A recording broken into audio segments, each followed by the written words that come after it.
ஒரு அமைதியான மாலை நேரம். வீட்டின் மாடியில் ஆருஷ் மற்றும் மகிழன் வானத்தை ரசித்துக் கொண்டிருக்கிறார்கள். வானில் மெதுவாக உயர்ந்து வரும் அந்த வெண்மையான ஒளி, அது நம் அழகான நிலா.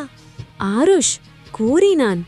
மகிழன், நிலா நமக்கு இவ்வளவு அருகில் இருப்பது மாதிரி தெரியுதே. ஆமாம் ஆருஷ், ஆனா உண்மையிலே நிலா ரொம்ப தூரத்தில் இருக்குன்னு மகிழன் சொன்னான்.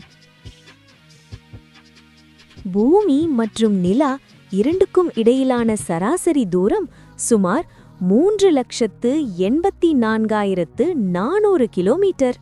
இந்த மிகப்பெரிய தூரத்தை கடக்க ராக்கெட் மூலம் பயணம் செய்தால் சுமார் 3 நாட்கள் ஆகும்.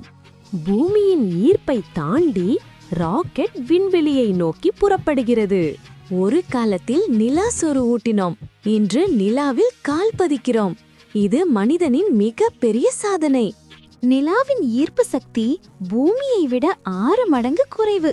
அதனால்தான் நிலாவில் மனிதர்கள் மெதுவாக தாவி நடக்கிறார்கள். அவர்களின் எடையும் குறைவாக இருக்கும். நிலாவின் மேற்பரப்பு பள்ளங்கள், பாறைகள் மற்றும் மெல்லிய தூசிகளால் நிறைந்தது. நிலாவில் ஒரு பகல் 14 நாட்கள், ஒரு இரவும் 14 நாட்கள் நீடிக்கும். வாவ், இதையெல்லாம் நான் நேர்ல பார்க்கணும், ஆருஷ் கூறினான். கனவு காணுங்கள், நம்ம கலாம் தாத்தா சொன்னாரு. ஆருஷ், விஞ்ஞானம் உன்னை அங்கே கொண்டு போகும் என்றான் மகிழன். ஒரு சிறுவனின் கனவு நாளை அவனை விஞ்ஞானியாக மாற்றுகிறது. நிலா அவர்களின் கனவுகளை உயரமாக எடுத்துச் செல்கிறது. இது ஒரு பயணம் அல்ல, இது ஒரு தொடக்கம். Like and subscribe. Peekaboo!